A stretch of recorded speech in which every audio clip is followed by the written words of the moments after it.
Hello and very good evening everyone, welcome to this live session. और आप देख रहे हैं Advait Education AENJ exams official channel पर हमारे CSEB जेई के सेलेक्टेड स्टूडेंट्स का इंटरव्यू। तो डेफिनेटली CSEB जेई इलेक्ट्रिकल के रिजल्ट्स अब आ चुके हैं और अद्वैत एजुकेशन AEJ एग्जाम्स के काफ़ी सारे स्टूडेंट्स, काफ़ी सारे जो बच्चे प्रिपेयर कर रहे थे, जो एस्पिरेंट्स, वो सेलेक्ट हुए हैं और उन्हीं में से एक आज यहाँ पर हैं हमारे साथ, जो आप सभी स्टूडेंट्स को एक बढ़िया तरीके का गाइडेंस देंगे, बस तरीके से आपको आइडिया देंगे कि किस तरीके से जो नया एस्पिरेंट होता है उसको कैसे प्रिपरेशन करनी चाहिए। तो let us welcome Shajid on this session. Shajid जो है इन्होंने ये एग्जामिनेशन क्लियर किया हुआ है अभी, और आपको Shajid Advait education AEJ exams की तरफ से बहुत बहुत congratulations, big congratulations to you. Thank you sir. तो शाजिद, आपकी जर्नी के बारे में एक बार बच्चे सब जानना चाहेंगे, तो एक बार बताइएगा कि आपकी जर्नी का बिगिनिंग कैसा रहा, कैसे आप CSEB जेई के एग्ज़ाम की तैयारी में आए, कैसे आपने डिसाइड किया कि आपको इस पेपर के लिए प्रिपेयर करना चाहिए। सर बिगिनिंग तो मेरी जर्नी 2019 से ही शुरू हो गई थी, मतलब 2019 का पास आउट हूँ मैं। अच्छा। तो 2017 से मैंने गेट एकेडमी ज्वाइन किया था गेट के लिए। अच्छा, आप तो गेट वहाँ से एग्जामिनेशन की भी टेक्निकल, तैयारी कर रहे थे। जी सर, गेट एग्जामिनेशन की भी तैयारी कर रहा था। तो वहाँ से टेक्निकल एग्जाम्स की पूरी तैयारी तो वहीं से शुरू हो गई थी। तो और छत्तीसगढ़ में सर ऐसा है कि जेई के अलावा और CSPDCL में जेई और एई के अलावा कुछ दूसरे अपॉर्चुनिटी है नहीं छत्तीसगढ़ में। तो जेई आया था तो इसका तैयारी तो करना ही था। तो साथ ही साथ में गेट के साथ साथ में मैंने सोचा कि इसका भी तैयारी कर लेते हैं अगर। अच्छा, तो आप गेट एकेडमी से गेट एग्ज़ाम की भी तैयारी कर रहे थे, तो एक गेट एस्पिरेंट के पॉइंट ऑफ व्यू से भी अगर आप सोचें, क्योंकि आप AEJ एग्ज़ाम की तैयारी करें, काफ़ी सारे बच्चे ऐसे होते हैं जो गेट का एग्ज़ाम जो है उसके लिए प्रिपेयर कर रहे होते हैं और उनके माइंड में एक डाउट होता है कि AEJ की तरफ जाएं या ना जाएं। तो आप क्या सजेशन देंगे ऐसे केस के लिए। नहीं सर, बस टेक्निकल तो लगभग लगभग सेम ही रहता है। अगर एई का पार्ट देखेंगे तो जेई का पार्ट देखेंगे तो कुछ थोड़े थोड़े टेक्निकल सिलेबस और ऐड हो जाते हैं। और बाकी सर अगर एई जेई के लिए जाना है तो नॉन टेक में इंडिया को प्रिफर करना पड़ेगा, इंडिया पढ़ना पड़ेगा आपको। बिल्कुल। जियोग्राफी, पॉलिटी और हिस्ट्री, मेन ये सर नॉन टेक पार्ट में ना अद्वैत एजुकेशन से बहुत हेल्प मिला मुझे। और टेक्निकल तो सर गेट की वजह से थोड़ा सही सही था ही, लेकिन कुछ और सिलेबस ऐड करने थे जो जेई में आते हैं, वो सब में भी अद्वैत एजुकेशन ने बड़ा हेल्प किया सर। अच्छा, तो आपकी जो प्रिपरेशन थी वो और बढ़िया एनहांस हो गई है ना। तो मैं स्टार्ट करना चाहूँगा एकदम बेसिक से, मतलब आपके शुरुआती टाइम से। आपने कॉलेज जो है कंप्लीट किया 2019 में कंप्लीट किया आपने, है ना। सो उस ड्यूरेशन में आप अपने आप को कौन से लेवल पर देखते हैं, मतलब एक कॉलेज की पढ़ाई के ड्यूरेशन में आप खुद को एक ब्रिलियंट और टॉपर स्टूडेंट की तरह रेट करेंगे या एक एवरेज स्टूडेंट की तरह, आपके अकॉर्डिंग कैसा, आपके परफॉर्मेंस के अकॉर्डिंग आप कैसा रेट करना चाहेंगे खुद को। नहीं सर, ब्रिलियंट तो नहीं, लेकिन एवरेज से थोड़ा सा अबव बोल सकते हैं, हल्का सा एवरेज से तो थोड़ा सा ज़्यादा। क्योंकि मैं गेट एकेडमी में भी जब था तो टेस्ट में मेरे ठीक मार्क्स आते थे। बस वो मुझे ना एनालॉग इलेक्ट्रॉनिक्स और डिजिटल पसंद है नहीं ज़्यादा। मुझे कोर सब्जेक्ट ज़्यादा पसंद है, पावर सिस्टम, मशीन, ये सब। तो मैं उसको ज़्यादा प्रेफर नहीं करता था, तो इसलिए उसमें मेरे मार्क्स कम हो जाते थे। तो गेट में भी उतने अच्छे मार्क्स इसीलिए नहीं आते थे क्योंकि मुझे डिजिटल और एनालॉग इलेक्ट्रॉनिक्स उतने ज़्यादा पसंद नहीं है, तो मेरा इंटरेस्ट भी नहीं बनता है उनको पढ़ने में, इसलिए। बिल्कुल बिल्कुल बिल्कुल, ये बहुत आपने ऑनेस्टली बताया ये चीज़। तो अब देखिए, क्योंकि चूंकि ये क्वेश्चन पूछने का मेरा रीज़न ये था क्योंकि बहुत सारे बच्चे जो हैं वो जो कॉलेज ड्यूरेशन में एक एवरेज स्टूडेंट की तरह रहते हैं, उनको कई बार एक डिलेमा का स्टेट होता है, कई बार एक डाउट रहता है कि हम कॉम्पिटिटिव क्लियर कर पाएंगे या नहीं कर पाएंगे। तो इस वजह से आपका सेलेक्ट होना, आपने जो जैसे खुद को रेट भी किया उस हिसाब से, ये एक बहुत बड़ा मोटिवेशन फैक्टर भी रहेगा उन सभी बच्चों के लिए जो एग्ज़ाम की तैयारी कर रहे हैं, जो एस्पिरेंट्स हैं। तो इस पॉइंट ऑफ व्यू से, क्योंकि आप पहले से गेट एग्जामिनेशन की भी तैयारी कर रहे थे, तो इसलिए टेक्निकल पार्ट आपका थोड़ा सा साउंड और रहा होगा, है ना। सो अब मैं आपका ये जर्नी पूछना चाहूँगा जहाँ से आपने डेडिकेटेडली CSEB जेई की तैयारी करना शुरू किया अद्वैत एजुकेशन पर। तो इस जर्नी में जो आपके टेक नॉन टेक जो सब्जेक्ट्स थे, उनको पढ़ने के दौरान आपको कैसा फीलिंग रहा, किस तरीके से आपको कितना बूस्टअप हुए, कितना कॉन्फिडेंस आया, इसके बारे में थोड़ा सा बताइएगा। ये सर 2021 में तो ऐसा था कि 2020 की वजह से कोरोना की वजह से 2021 का वो डेट खराब हो गया था मेरा। तो उसके बाद फिर ऐसा हुआ कि 2022 का गेट तो ठीक से देना ही है। तो उस टाइम से टेक्निकल तो साथ में लेके ही चल रहा था मैं कि गेट के लिए टेक्निकल पढ़ना है, और उसके बाद फिर सीएसईबी का आ गया जो है सितंबर में नोटिफिकेशन। तो फिर टेक्निकल पार्ट थोड़ा बहुत था, मतलब ठीक था, और नॉन टेक्निकल पढ़ना था। तो वो मैंने सितंबर से स्टार्ट किया। सितंबर लास्ट में मैंने अद्वैत एजुकेशन का कोर्स खरीदा, और उसमें सर हिस्ट्री के लेक्चर शायद सर पहले से डले हुए थे, तो रिकॉर्डेड फॉर्म में थे शायद वो।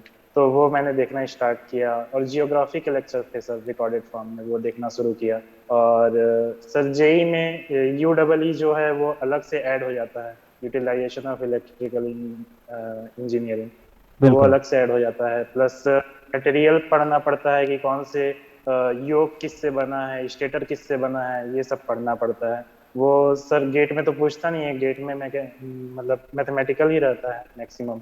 तो वो बिल्कुल। सब पढ़ना था सर। और स्विचेस पढ़ने थे सर, स्विचेस भी अलग से आते हैं, डायोड वगैरह, वेरेक्टर डायोड, ये सब जो आता है वो सब पढ़ना था सर। और साथ में सर ये थ्योरी पार्ट जो होते हैं सर वो जेई में थोड़े ज्यादा आते हैं। और प्लस ट्रांसड्यूसर वगैरह था सर, ट्रांसड्यूसर वगैरह गेट में नहीं आता है, ये सब पढ़ना था।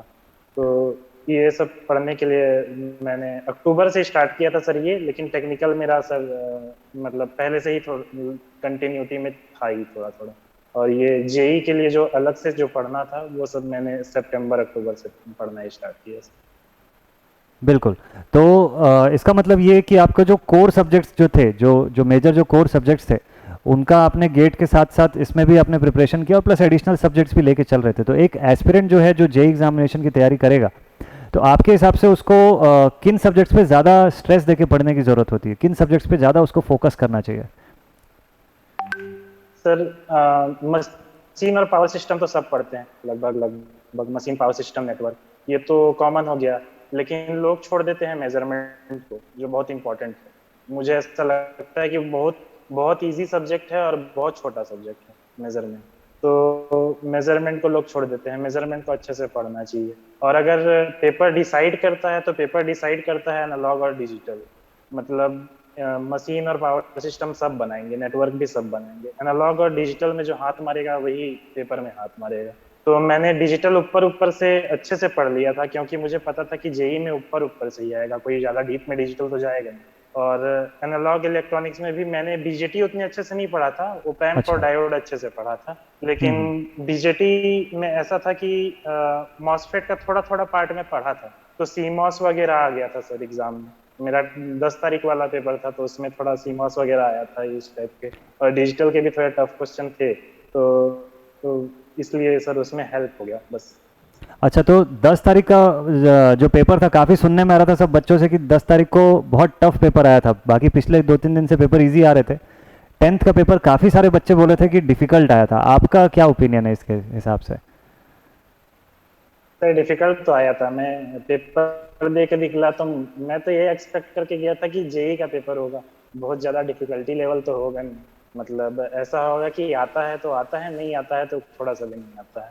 लेकिन बिल्कुल। वो ऐसा था कि बीच का था, लगता था कि ये आता भी है और नहीं भी आता है, ऐसा लगता था। मतलब कभी ना कभी तो पढ़ा हुआ है लगता था। तो और प्लस सर ये प्रोजेक्ट मैनेजमेंट वगैरह से भी एक आध दो क्वेश्चन आ गए थे, जैसे वो बार चार्ट और ये सीपीएम पार्ट, ये सब से एक क्वेश्चन आया था, उसमें ये सब ऑप्शन थे। तो प्रोजेक्ट मैनेजमेंट कभी जेई में मुझे लगता नहीं है कि कहीं पूछता होगा, लेकिन सीएसपीडीसीएल के 10 तारीख के पेपर में पूछा था। तो प्रोजेक्ट मैनेजमेंट, क्योंकि मैं ईएससी का भी थोड़ा थोड़ा पढ़ता था साथ में, तो प्रोजेक्ट मैनेजमेंट पढ़ा हुआ था मैं। तो वो क्वेश्चन भी हल्का हल्का बन गया मुझसे।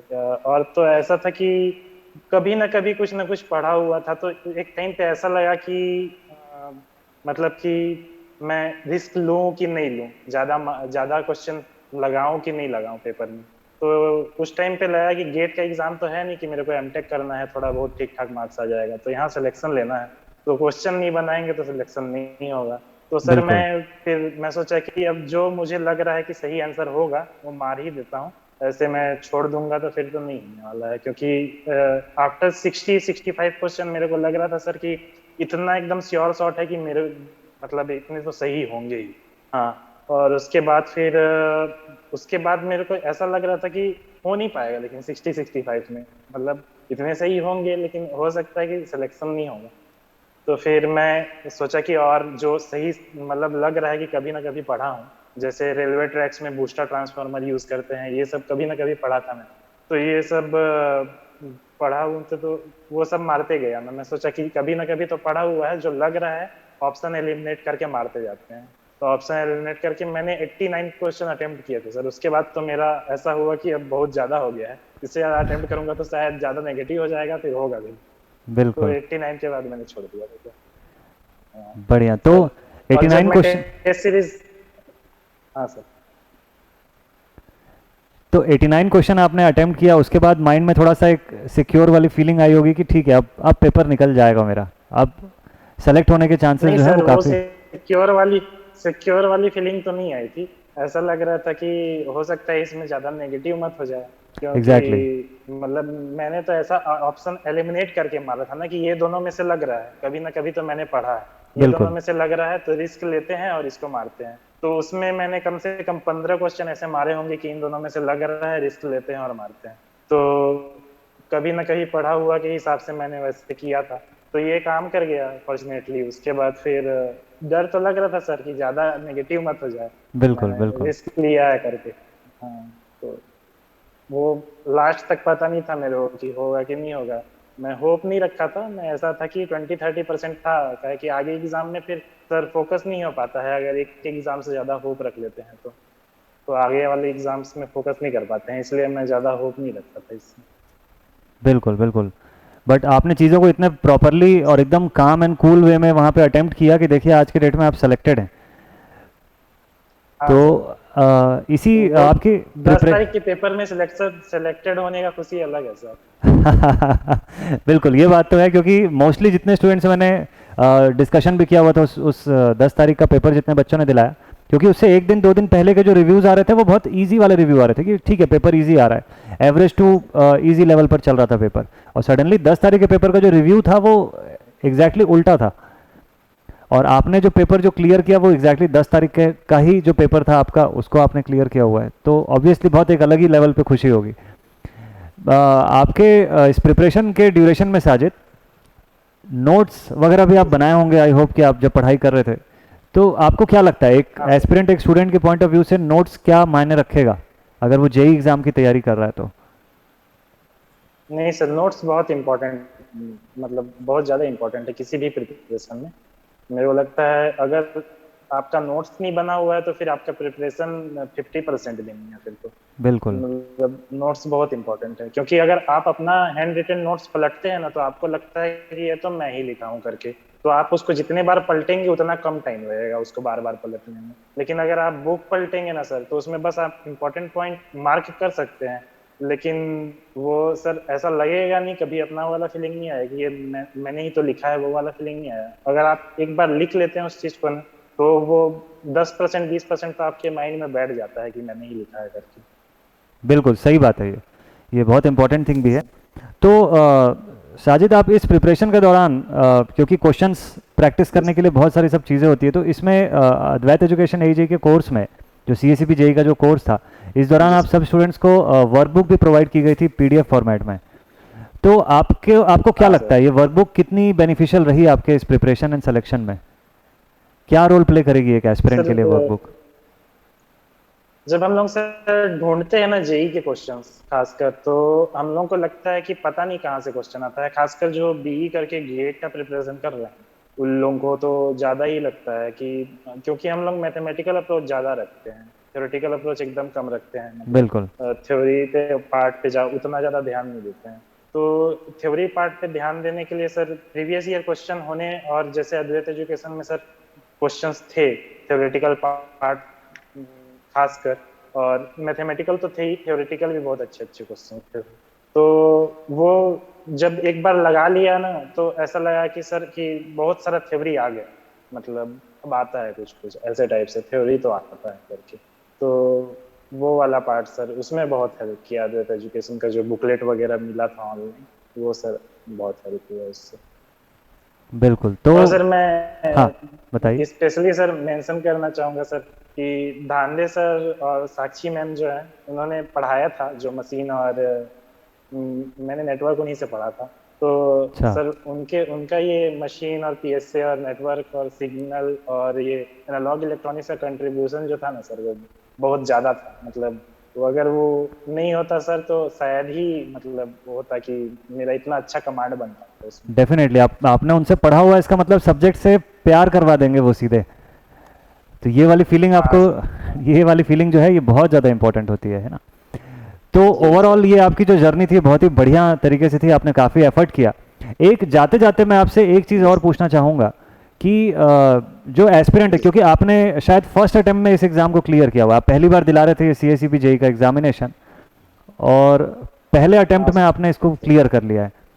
तो जाते जाते जी एक सर। चीज़ आपसे फाइनल और पूछना चाहूँगा कि जो एक एस्पिरेंट है जो अभी एग्जामिनेशन की तैयारी शुरू कर रहा है, अगर वो किसी जेई एग्ज़ाम के लिए जाना चाहता है, तो उसको कैसे तैयारी करनी चाहिए, उसके लिए आपका क्या सजेशन होगा? सर टेक्निकल तो हमेशा पढ़ते रहना चाहिए, मतलब और हल्का हल्का मतलब करंट अफेयर्स पढ़ते रहना चाहिए, टेक्निकल पढ़ते रहना चाहिए। और जैसे इंडिया हिस्ट्री ये सब है, इसके नोट्स बना के रख लें आप। अगर डेली नहीं पढ़ पाते हैं तो नोट्स बना के रख लें। बुक इसके अगर नोट्स नहीं भी बना रहे हैं, अगर आप बुक में मार्क कर रहे हैं या कोचिंग इंस्टीट्यूट से प्रोवाइडेड नोट हैं, आप उसका प्रिंट आउट निकलवा के मार्क कर रहे हैं इंपॉर्टेंट पॉइंट्स, तो भी चलेगा। क्योंकि ये ऐसा है कि हर एग्जाम में जरूरी नहीं है कि नॉन टेक पार्ट पूछे, लेकिन अगर नॉन टेक पार्ट पूछ रहा है तो अगर आपके पास ये कहीं कहीं अंडरलाइन है कि ये इंपॉर्टेंट पॉइंट है, ये इंपॉर्टेंट पॉइंट है नॉन टेक में, तो आपका नॉन टेक जल्दी हो जाता है। और टेक्निकल तो ऐसा है कि टेक्निकल का वेटेज ज्यादा होता है, तो उसको डीप में पढ़ने का भी जरूरत है। और अगर जेई का एग्जाम दे रहे हैं तो उसमें थ्योरेटिकल पार्ट में फोकस करने का थोड़ा ज्यादा जरूरत है सर। बिल्कुल बिल्कुल। तो चलिए साजिद, अगेन वंस अगेन आपको बहुत बिग कॉन्ग्रेचुलेशंस, जो आपने इतना अच्छा सक्सेस अचीव थैंक किया, यू सर। और वो भी उस दिन के पेपर में जिसको सब लोग रिव्यू कर रहे थे कि बहुत टफ पेपर है, उसको आपने क्रैक किया। So very nice and very big congratulations. आप आगे इन फ्यूचर और ऐसे ही तरक्की करते रहिए, और हम पूरे अद्वैत एजुकेशन थैंक यू एज सर। टीम जो है आपके साथ हमेशा बनी रहेगी ऐसे ही। तो आई होप आपके जी इस सेशन से बच्चे काफ़ी सारा कुछ सीखेंगे, और जो एस्पिरेंट्स उनको काफ़ी मोटिवेशन भी मिला होगा। तो मिलते हैं आपसे अब नेक्स्ट सेशन में next time. Thank you very much dear.